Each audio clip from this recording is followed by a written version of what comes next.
I'm Michael Knowles, here to tell you that Rules for Retrogrades, the book and the show, are out now, and you absolutely need to check it out before the thought police confiscate all of it and lock you away.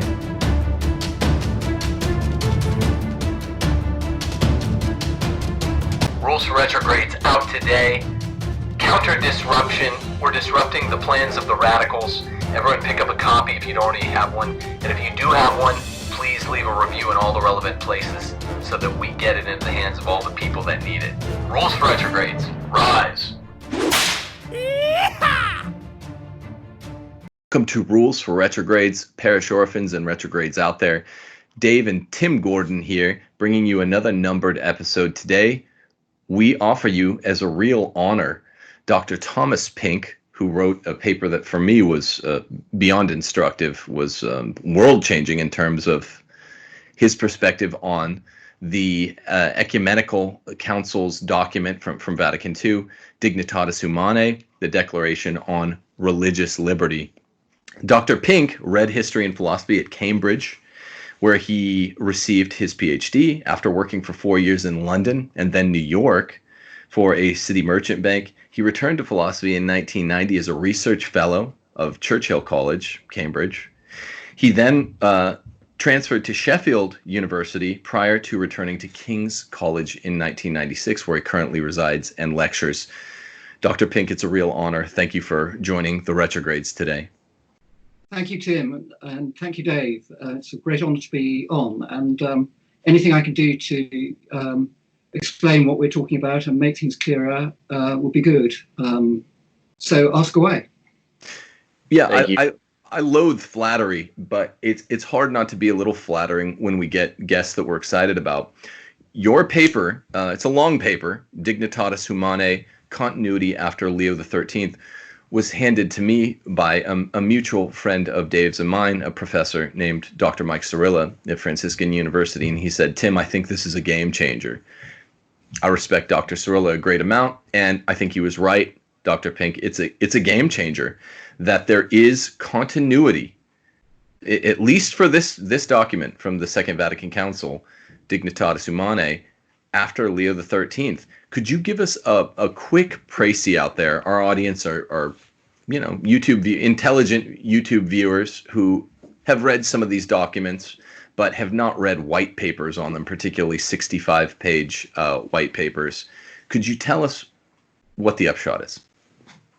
Right. This declaration says that we have a right to liberty in religious matters, which can only be limited or restricted to preserve just public order.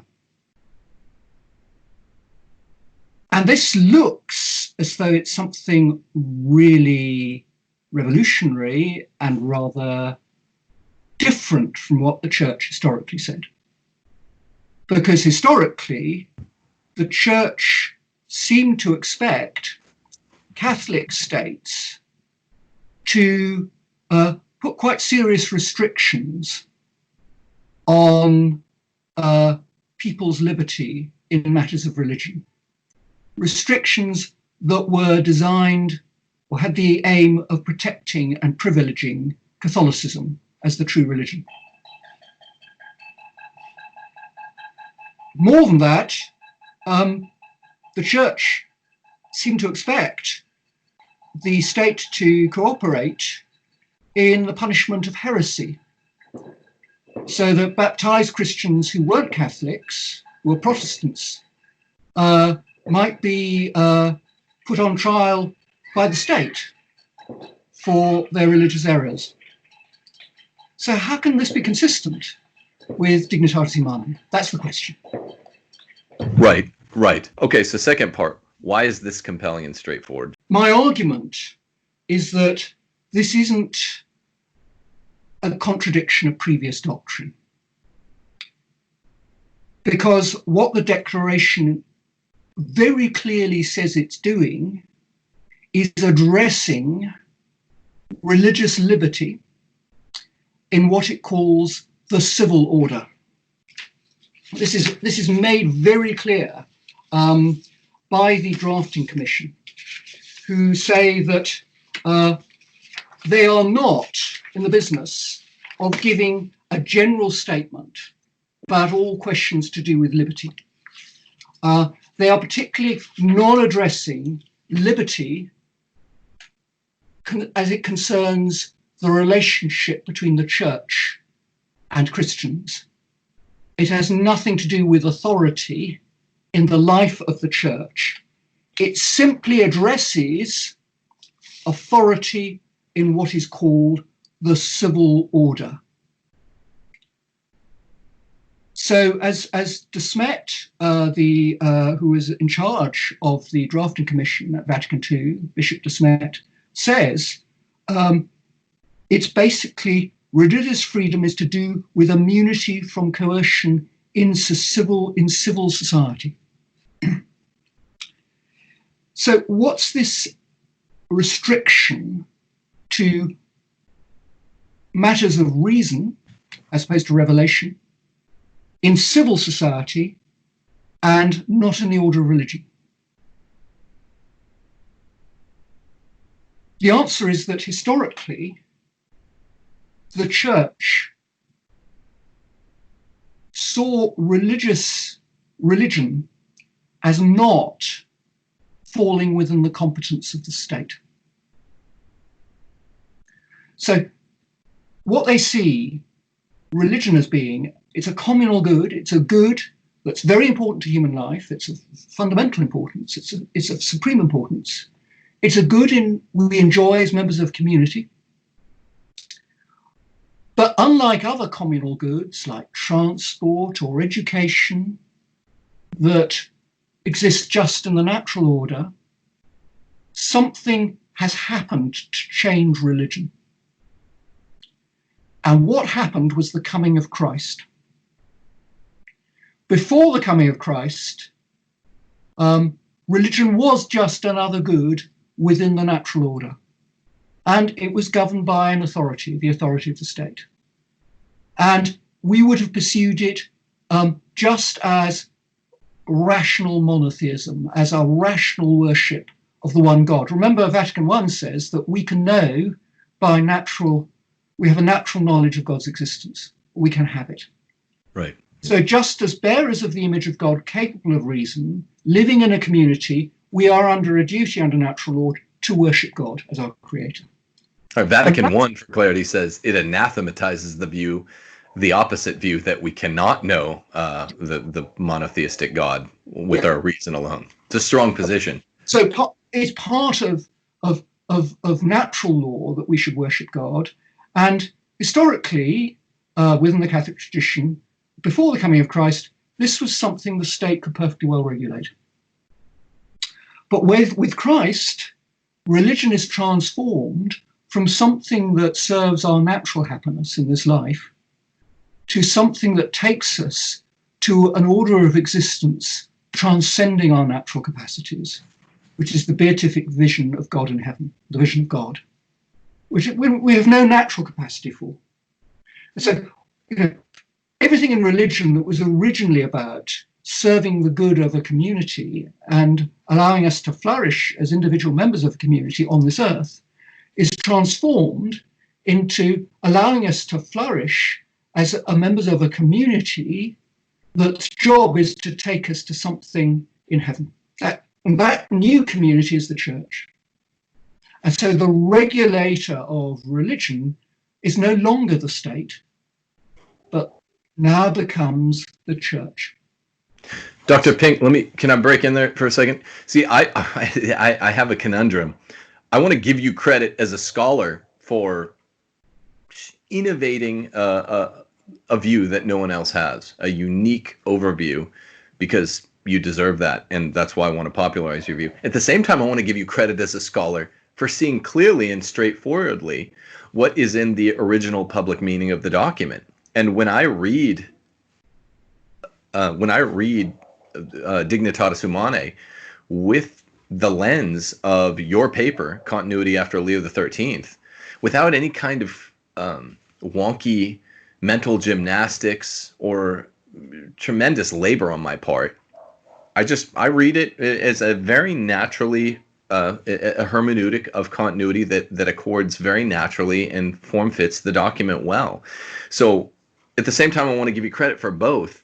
Why is it so hard for people to see that your paper, it's a long paper, but your interpretation of Dignitatis Humanae is not counterintuitive? It's the most plain reading of the document when one distinguishes between the two potentates, coercive potentates, the state and religion. Once you remember that fact, it seems really clear and easy to see things that even the Council Fathers weren't seeing, because this was the least popular document. I think Gaudium et Spes and Lumen Gentium are far more problematic than Dignitatis Humanae. What am I seeing that they're not seeing? Well, I think that the problem here is that in our culture, there's a different way of understanding religious liberty from the one being proposed by the Declaration and by previous Catholic tradition. They both involve the state not having a right to regulate religion. Both views agree that states shouldn't go around making laws concerning religion for specifically religious reasons, favouring one religion over another because it might be a better or truer religion than the other. That states shouldn't be doing that on its own authority. The modern liberal view is that that's because religion is a coercion-free zone. By coercion, I simply mean what legal systems do. I don't mean anything necessarily very nasty. It's issuing directives and backing those directives up with threats of punishment. States do that all the time. We have coercive transport regulations. We have coercive tax laws. Pay your tax at such and such a rate, or we will fine you, put you in jail. But states shouldn't be trying to regulate religion for specifically religious reasons with threats of punishment. That's the view. The modern view is that's true because no one should be doing that in relation to religion. Religion is a coercion-free zone. It's a law-free zone. It shouldn't be legally regulated by anyone on this earth at any rate. It's because it's essentially private. It's a utterly private good, and we've got this private space where coercive authority should never go. And that's such a natural way of thinking. People immediately read that view into Dignitatis Humanae, because that's the view of religious liberty taken by the culture. And it would have the same conclusion about state authority. But Dignitatis Humanae's view comes from a completely different view of religion. Religion isn't private, it's a communal matter, it's a public good. Right. It's a communal good. Like all communal goods, it's really important, and it can come in better and worse forms. And for the very good of religion itself, to protect that very good, it needs regulation. And in a fallen world, it will need regulation with some sort of backup. The question is, who gets to regulate it? And the Catholic tradition says it's not the state. The state has lost that authority. It's now the church. Can you say that again? Catholic tradition has long held that of the two coercive potentates, it's not the state. You know, we're talking I know I'm jumping the gun here, but Suarez, Bellarmine, Leo XIII, they say it's religion, not the state, that is the coercive potentate on point church. Here, right? Church. Yeah. Yeah, the church. Yeah. Religion. Yeah. Is this not what, even in the document, Dignitatis Humanae, I don't understand. It seems quite clear that the council is not trying to have a rupture with previous church teaching. For example, in section 1, it says religious freedom in turn, which men demand as necessary to fulfill their duty to worship God, has to do with immunity from coercion in civil society. Therefore, it leaves untouched traditional Catholic doctrine on the moral duty of men and societies towards the true religion and towards the one Church of Christ. Now, isn't this insulation from some of the charges of rupture exclamation point, that we get in the post-conciliar years? Or does this have some kind of ongoing relevance in this era? I think it is absolutely crucial that in the final drafting in 1965, that section went in. But again, it can be read in more than one way. If I say immunity from coercion in civil society, that could be read just the society in which we live, which is clearly, a form of civil society in a very general sense. It's the society in which everyone in a civilized country works. And you could see that moral duty of individuals and societies is just a duty to listen to the truth. It doesn't involve any sort of obligations that could be coercively enforced by anyone. You could read it that way. But you've got to remember, that's not the way that the drafting commission intended you to read it. Civil society is a technical term. And there's a very important interpretive declaration given by the drafting commission about the time that is put in that passage you just read, Dave. This is in an interpretive, it's called a relatio. The relationes are interpretive declarations made by the drafting commission to the council fathers, not telling them how to vote, but telling them what the declaration means so that they understand it right when they take their decision as to whether to vote for it or not. So this relatio comes out on the 15th of September, 1965, about the time that passage, Dave, you mentioned, is put into the text itself. And it says, for the schema, that means the draft, it's about to be voted on, rests on the traditional doctrine between a double order of human life, that is, sacred and profane, civil and religious. In modern times, Leo XIII has wonderfully expounded and developed this doctrine, teaching more clearly than ever that there are two societies, and so two legal orders, and two powers, potestates is the word used, and each divinely constituted, but in a different way, that is by natural law and by the positive law of Christ. As the nature of religious liberty rests on this distinction of orders, so the distinction provides a means to preserving it against the confusions which history has frequently produced. So what are the potestates? A potestas is a technical term meaning a coercive authority, an authority that has a right to make laws and enforce those laws with punishments, that leaves it sovereign over a certain range of goods. The two legal orders are civil and religious. The civil order, which is based on natural law, is governed by the state. And that has to do with transport, education, broadly conceived, health, all the things that states look after. The order of religion is to do with religion, the worship of God, which can come in its true form in Catholicism and in defective forms. And that has now its own legal order and its own coercive authority, the Church. And that's what Leo XIII was saying. And what the drafting commission says, that's what we're meaning when we're saying this is a declaration about liberty and coercion in civil society.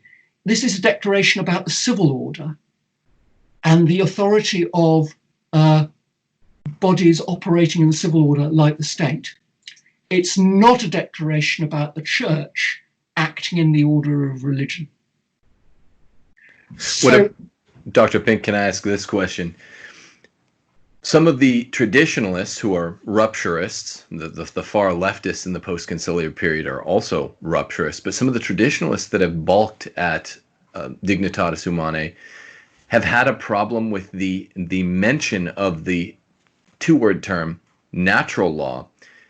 Can you explain why natural law's reference here is non-problematic, given the distinction between church and state? There's a natural right to tolerance. I think even the SSPX acknowledges there's a natural right to tolerance. But why is it non-problematic, the way I think the SSPX holds, that there is a natural right to being more than non-coerced at the behest of the state, being allowed to practice your religion and express it freely at the sanction of the state? Right. This idea of natural rights is not a new one. It's not a product of non-Christians or, Enlightenment radicals. It emerges in the Middle Ages. It is expressly defended by, say, Counter-Reformation Jesuits like Francisco Suarez. And it's the idea that human nature imposes certain obligations on us, but it also gives us rights. And one of the very important rights that we enjoy is a right to liberty. And it's a natural right. It doesn't mean that no one can ever tell us what to do, but it means that to tell people what to do, to issue directives to them and back those directives up with threats of something nasty like a sanction if you don't follow the directive, requires authority. So I have a natural right to liberty. You're just private individuals. And this is a right under natural law. It's the moral law that comes with my human nature. That means you can't tell me what to do and expect obedience from me. And if you start backing up your imperatives, your directives, with threats, you're wronging me. I can tell you to shove off, to use an English expression, quite rightly. And that's because I've got this as bearing the image of God, as capable of free will and reason. I can't just be told what to do, except where someone has authority, because we all have to flourish as social animals in a community, and we have obligations to our community, to our neighbours as fellow members of the same human community. And those obligations can be protected and enforced by an authority. At the level of natural law, the authority that does that, once we grow up and become adults, I'll leave the family aside because parents obviously have authority. Once you're an adult, the authority that does this at the level of natural law is the state. So I have a natural right to liberty, but that right can be limited by state authority. If the state doesn't have any authority over religion, then I have a natural right to liberty in all matters of religion against the state. Just as I have a natural right to liberty in relation to virtually every matter against you. Right. But you're not saying that one has a natural right to religious liberty against religion or qua religion. That's not what the drafters of Dignitatis Humanae were saying. You point out, I think a contested point against the conservatives during and after the council. You say this: Suarez was already denying the state any coercive authority over religion in terms as total as Dignitatis Humanae. And then you quote him: punishment of crimes only belongs to civil magistrates insofar as those crimes are contrary to political ends, public peace, and human justice. But coercion with respect to those deeds are opposed to religion and to the salvation of the soul, is essentially a function of the spiritual power, or the power of the church, so that the authority to make use of temporal penalties for the purposes of such correction must have been allotted in particular to the spiritual power. To me, that's a slam dunk. Yeah, that's exactly the position. So this is the position that's repeated by Leo XIII when he talks of the two powers, the two sovereign powers of church and state. Immortale Dei 36, is that it? Yeah. Absolutely. In Immortale Dei, there is a division of competence between church and state, so that matters to do with the worship of God, religion, fall within the competence of the church, and these other civil matters fall within the competence of the state. It's exactly the same position. There's a big continuity between Jesuit Counter-Reformation theology, Leo XIII, and Dignitas Humanae. And as we've seen, the drafting commission explicitly appeals to Leo XIII on this point. So this isn't something I just made up. It's essentially the interpretation applied by the drafting commission. All the members of the drafting commission were educated during or after the First World War.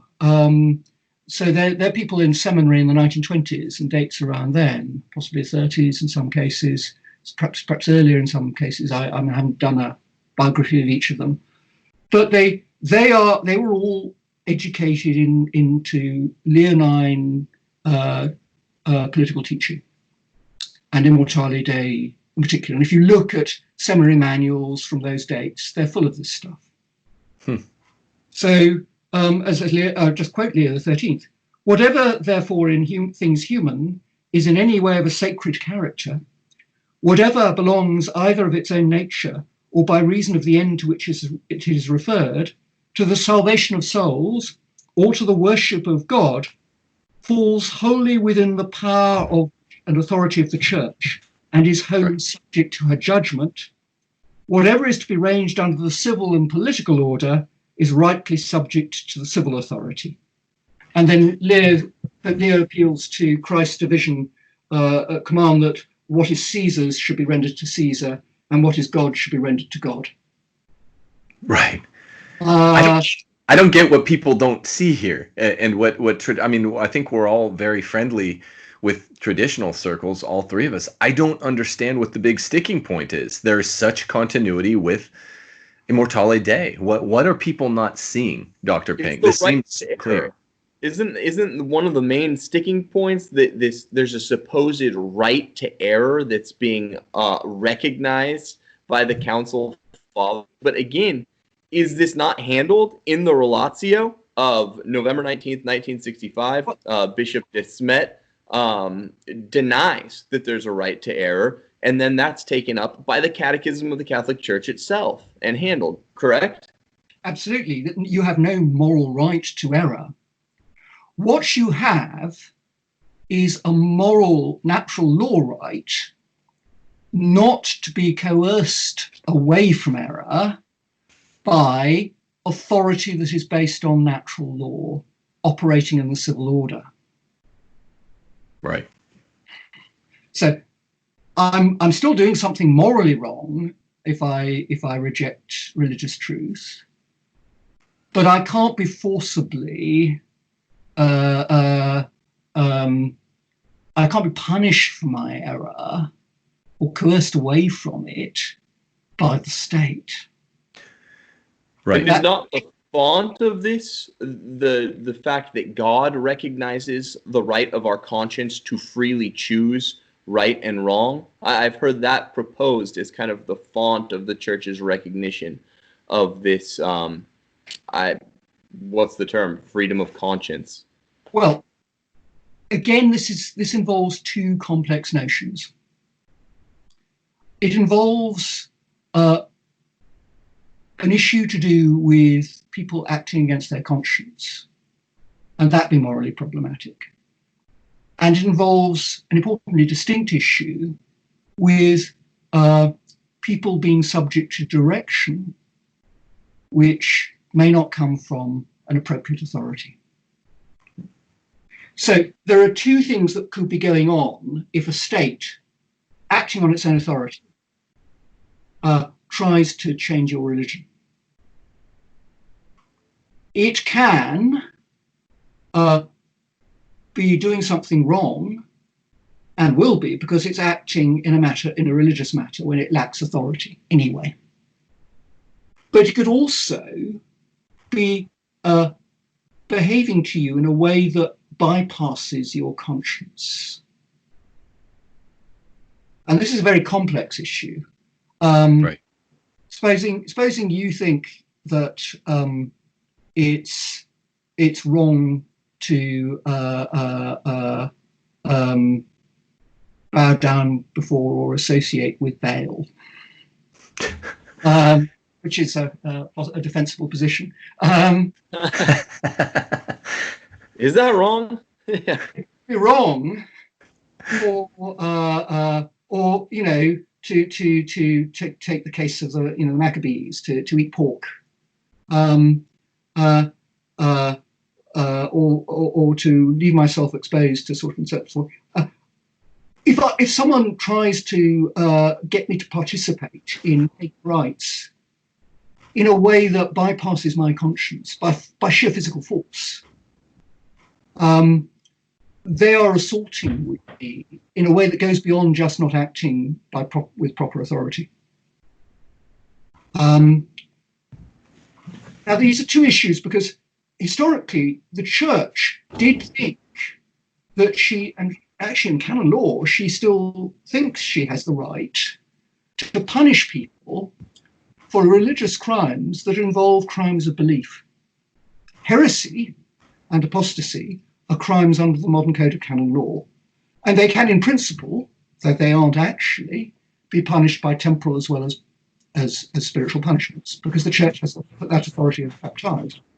How can this be if we've got rights of conscience? Well, I think it's very important that historically, punishment in relation to matters like heresy wasn't regarded as a way of bypassing the conscience. It was regarded as a way of changing and educating people's conscience. Because your conscience is your own opinion of what's morally right, which can be mistaken. And one central feature of legal regulation, properly understood, is that it's meant to educate people and change their consciences so that they are properly informed and involve true beliefs about what we ought to do and not false ones. And this involves church punishments. It also involves state punishments. So when states say burglary is a very serious crime, and if you go and thieve and burgle people's houses, we will send you down for 10 years. We'll send you to prison for 10 years. What they're doing is trying to tell everyone that burglary and theft are seriously morally wrong.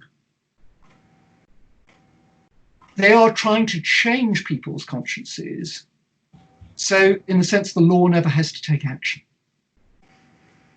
And even when the criminal comes up in the courthouse, they will constantly be addressed in a way that's designed to engage their conscience.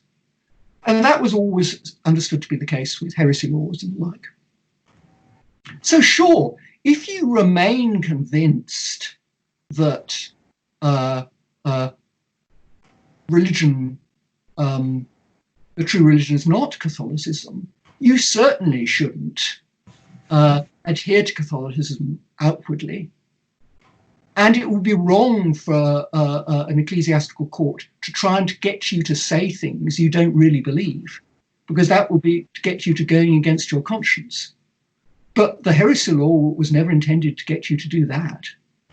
It was intended to get you to change your mind, just like laws against theft. Dr. Pink, doesn't the confusion here arise from the fact that many people in our traditionalist circles don't understand that someone like Leo XIII was utterly comfortable with the dichotomization of confessional state and secular state, and the management expectation. He managed expectations that would pertain to the confessional state versus our expectations of a secular state. Isn't this all you're talking about right now? It's certainly true that Leo XIII had a vivid understanding that many, perhaps most states, were not Catholic confessional states. And he could live with them on that basis. He famously writes a letter longinqua to the American bishops, acknowledging that the American state gives the Catholic Church freedom, though it would be better, he says, if it privileged Catholicism as the true religion. But he realizes he's not going to do that. And he's willing to take whatever good comes from the less than perfect non-confessional state he sees existing there. Actually, one has to realize that Immortale Dei comes out in the mid-1880s when Italy or Rome had ceased to be part of a confessional state. It was no longer part of the Papal States. It had a government, the new Italian government, the new Kingdom of Italy, that was fairly anti-clerical. Yet, and I mean, if you look, how many states in the 1880s were Catholic confessional states? There aren't very many. Outside Iberia, or parts of Southern and Central America, there just aren't many confessional states. But he's still continuing to insist on the confessional state as the ideal. Remember what the confessional state is. How is the state involved in restricting or privileging Catholicism, and to a degree restricting the liberty to propagandize on behalf of non-Catholic religions, if it has no authority in matters of religion? Well, it's ruled, if it's a confessional state, by the baptized. It's a publicly Christian community. And the baptized have obligations to the church as the legitimate authority over religion. And they have an obligation to act as the church's secular arm, to assist the church in enforcing and applying her religion, her authority over religion, which is fundamentally an authority over the baptized. Yeah, the secular arm thing, I remember well from Continuity After Leo XIII, your paper. When the state acts in a coercive posture against non-practitioners of, let's say, Catholicism in a confessional state, the state is not acting qua state. The state is acting as the secular arm of religion. This, I think, is perhaps the idea that confuses integralists and rupturists after the council more than anything. Even when the state does so, as in the case of Pius IX and our Edgardo Mortara, right? Even then, the state's not acting under its own rubric, right? Under its own authority. It's acting on behalf, in a confessional state, on behalf of the other potency, the potency of religion. If people understand this, then they'll understand the upshot, no? Tim, De Smet says that in the final relatio. He says that the text, as revised, does not overlook or deny, but clearly recalls Leo XIII's teaching on the duties of the public authority towards the true religion. There it is. David, it's very important to point at one very, very important source of misunderstanding here. The text in the Declaration talks about the moral duty of individual. It preserves intact traditional Catholic doctrine on the moral duty of individuals and societies towards the true religion. A lot of people have wanted to say, well, it says societies, it doesn't say states. It says not they say, preserving traditional Catholic doctrine on the moral duty of states towards the true religion. That's a misinterpretation. That's clearly a misinterpretation because de Smet, in another relatio in November 1965, explicitly says on the orders of Paul VI that the reference to societies includes states. It includes the public power and civil order.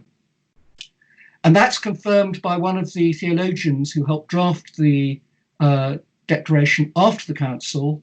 It's confirmed by him, he drafted it at the council, but after the council, he gave a comment on the declaration, Jérôme Amer, and he said, we explicitly put that passage in to say there was no change in doctrine about the obligations of the state to the church, as taught by the 19th century popes. So this is absolutely clear. The reason why this was all done is that Paul VI believed all the 19th century teachings true. He just thought we could pass beyond it and no longer needed to apply it under modern conditions.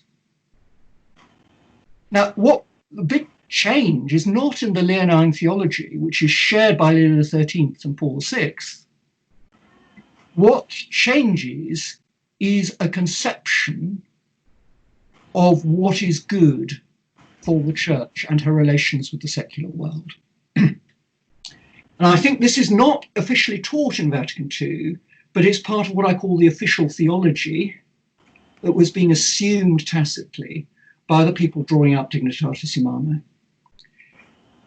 And it's a big difference between the official theology of the mid and late 20th century church, and actually the church now, and the official theology of the 19th century church. This isn't magisterial teaching. Well, by official theology, I just mean the theological framework in terms of which bishops and officials work. Right. You have to believe it. It changes over time. It can change quite radically. It changes between the 19th century and the 20th century. Leo XIII is fully aware that most states are not confessional states, and they're not likely to be. But he's got a very strong sense that there will not be harmony between church and state that's assured and reliable if states aren't Catholic. If a state's not Catholic, it won't take the same view of religion as the Catholic Church takes, and it will interfere. He also thinks that the state, if it's not Catholic, if it's detached from Catholicism, or even more detached completely from Christianity itself, is liable in a fallen world to start denying natural law, or parts of natural law. Pius IX says similar things. It will change marriage laws so that same-sex marriage. It will allow euthanasia, or, well, we're seeing what happens. These are natural law violations. So it's fair to characterize that, because something definitely changed between mid-19th century theological teachings on things like the secular arm, ecumenism, what are we to do with the false world religions besides the one true faith, and the middle and late 20th century teaching on them. Is it fair to say that the theology remains the same? The theology of the church, it's timeless, it's perennial, it's Leonine, it's Suarezian, but the popular reception of it in the minds of many bishops nowadays, or 40, 50, 30 years ago, misunderstands it as much to, let's say, the left as people have misunderstood Dignitatis Humanae on the right. I mean, it's all rupturist with regard to the correct theological stance of the church on what are we to do with fake religion, false religion. What I think happens at the level of what I call this official theology is in particular Jacques Maritain. Maritain, this very well-known French theologian, on very friendly terms with Paul VI, who, when he was just Montini, was involved in translating Maritain's works into Italian. He was a big admirer. Right. Maritain believed all the traditional teaching about the church as a coercive authority and about the Christian state having an obligation to act as the church's agent. He thought that was all true, but he thought that it no longer needed to be relied on. It no longer needed to apply in the modern world. He thought that it applied only for what he called the sacral age. Right. The past. And that's because he thought that we were entering into a new age of humanity where the influence of grace would percolate through the world in a way that went beyond the visible structures of the church. You get similar ideas in Karl Rahner. And that would allow for there to be harmony between the church and states that were not officially Christian, that were neutral about religion. They would have fundamentally the same conception of religion as not their business, just as states, and they would respect the. And they often, I think, looked at the United States as an example of how this might work. They saw the United States as an example of a non-confessional state that lived at peace with the Catholic Church as it lived at peace with other religious Christian denominations and Christian churches. Ecclesial communities, whatever we're going to call them. Yeah. What is the impetus for the change in tenor or the tonal change that you see in the church in the Second Vatican Council, as opposed to, when compared with Pius IX, Leo XIII? What is it about the Sitzimleben of the church? It's partly a change in the direction of optimism about the non-Christian world. The non-Christian world is regarded by the 19th, and even the non-Catholic world to a large extent, but especially the non-Christian world, is regarded very bleakly by the 19th century popes as living under the prince of this world, and therefore always potentially in a conflictual situation in relation to the church. It will be involved in a spiritual conflict as a fourth world, just as its prince, Satan, is going to be involved in a spiritual conflict with the church. Whereas I think in the 20th century, there is increasingly a move to seeing potential for harmony between the Catholic Church and not only the non-Catholic world, but even the non-Christian world. You can see it in the liturgical reform when you see all those Augustinian collects removed from Lent, which in the old rite constantly are reminding us of our incapacity as fallen human beings to help ourselves. They're comprehensively replaced in the liturgical reform. Look again at the rite of baptism. In the traditional rite, baptism is accompanied by a whole series of very explicit exorcisms in which the devil is told to depart. Though, the new rite, exorcism is not that. It's certainly not that. Again, if you in the traditional liturgy of the church, when you bless things like oil and salt, like at the Chrism Mass, they are first exorcised. The devil is told to depart from them. That no longer happens under the new liturgy. Right. So fallen world, including the world of nature, is no longer vividly understood as something under the dominion of Satan. It's not denied that it is, and you'll see in the New Catechism reference to baptism as releasing us from Satan's dominion, but that is no longer liturgically presented. It was no longer thought necessary to do that. It would make a lot of non-Catholics who are not used to traditional rite very uncomfortable. And indeed, when the liturgy was translated into English, before it was reformed into the 1974, people got embarrassed when they heard the exorcisms being expressed in a modern language by the priest. What do you mean telling the devil to get out of our little baby? Our little baby's nice. Why do we have to have that? So there is an extreme reluctance to understand the relationship between the church and the non-Christian world, including the non-Christian state, as conflictual. Right. What was it? But we all agree, so our viewers are clear. Dave, myself, and you are, I'm guessing, all in agreement that it was a salutary pessimism, but prior to the middle 20th century in the church, not only a salutary pessimism, but a perennial one. And what changed, as Dave's question to you evinced the answer, what changed is a kind of unstated optimism. And in other places in the Second Vatican Council, it was even stated. There's more of that explicit, expressed optimism when you read a document like Gaudium et Spes.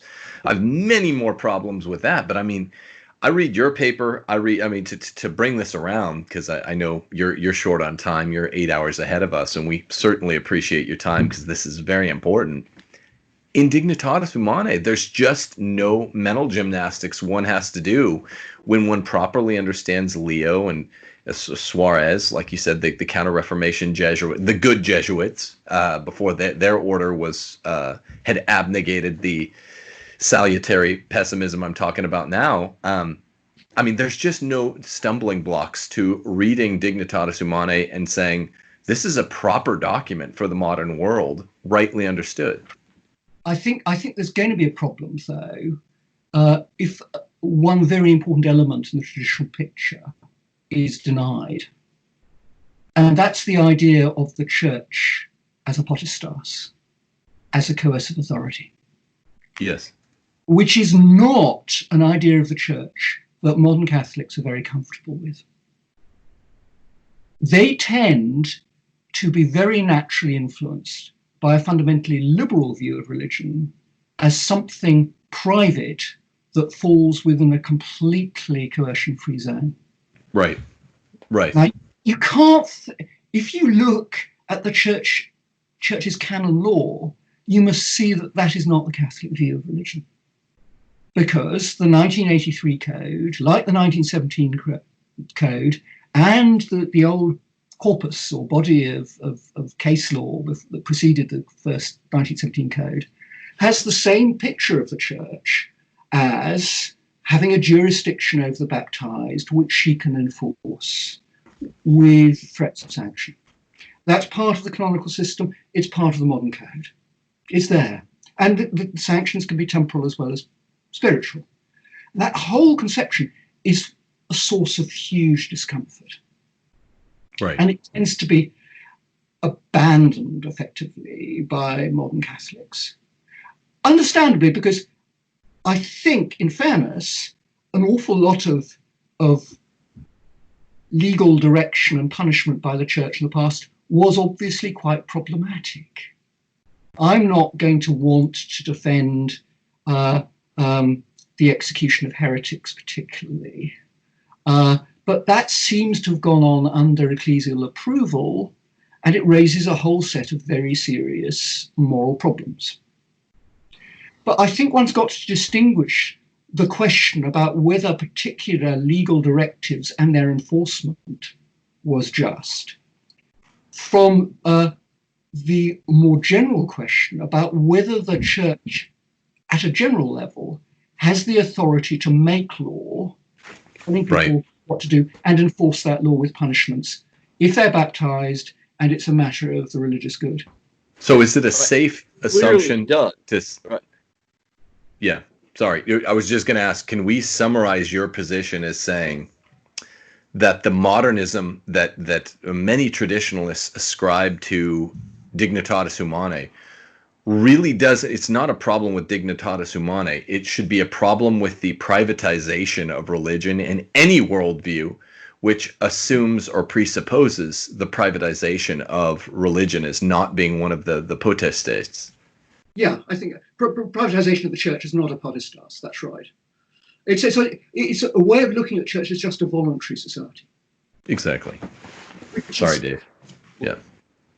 Sure. No, I was just going to say, Christ established a kingdom. The church is a kingdom. And when you establish a kingdom, part of that is coercive authority. And this has been recognized explicitly in like the 1917 Code of Canon Law.